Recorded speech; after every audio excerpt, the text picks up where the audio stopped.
My family has a tradition. Everyone, regardless of gender, must hide their identity and never reveal their family background. Only the first descendant to conceive a child earns the right to return home and take over the family business. I was the first in the entire family to get pregnant. The moment I found out, I was so excited I ran home without even putting on my coat. With this child, I could finally stop hiding our poverty from my husband, Ethan Moore, and his struggling little company wouldn't have to worry about next month's rent anymore. But when I got home and opened the door, I found my husband kissing another woman on the sofa. Ethan held the half-dressed woman and looked at me. "Blair's back. Let's get a divorce." I shoved the pregnancy test back into my pocket. What he didn't know was that his poor wife who'd suffered alongside him had a world behind her that he could never reach in his lifetime. Fine. I'll keep the child and leave the father. Goodbye forever. The divorce agreement is on the table. There's a pen next to it. Ethan's tone was flat. Blair slowly straightened her clothes, her neck covered with intense kiss marks. She sat in my usual spot, glanced at me, and curved her lips slightly without saying a word, as if she were the mistress of this house. I walked over and picked up the agreement. 3 pages, densely written. The house goes to Ethan. Company shares go to Ethan. Savings go to Ethan. The car goes to Ethan. I get nothing. I leave with nothing? Ethan finally looked at me. The agreement includes compensation. $30,000. That's not nothing. $30,000. I'd been married to this man for 3 years. $10,000 per year. Blair set down her teacup. "Vivian, with $30,000, you can rent a nice studio apartment."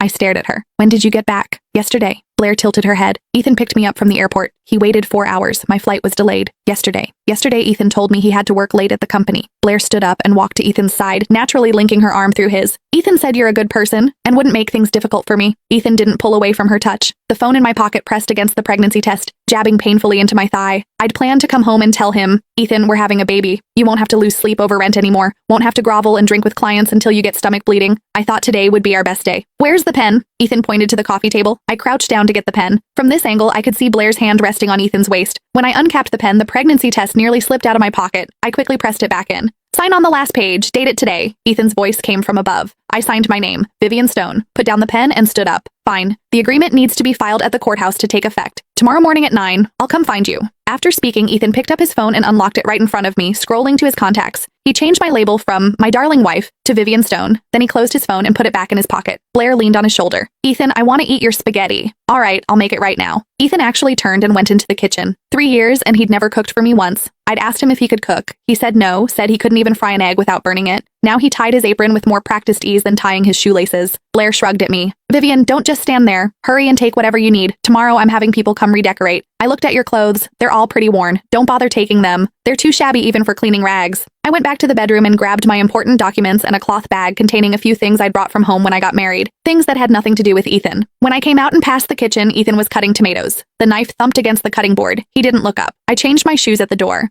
Blair followed and leaned against the doorframe. "Vivian, I don't know if I should say this." "Go ahead."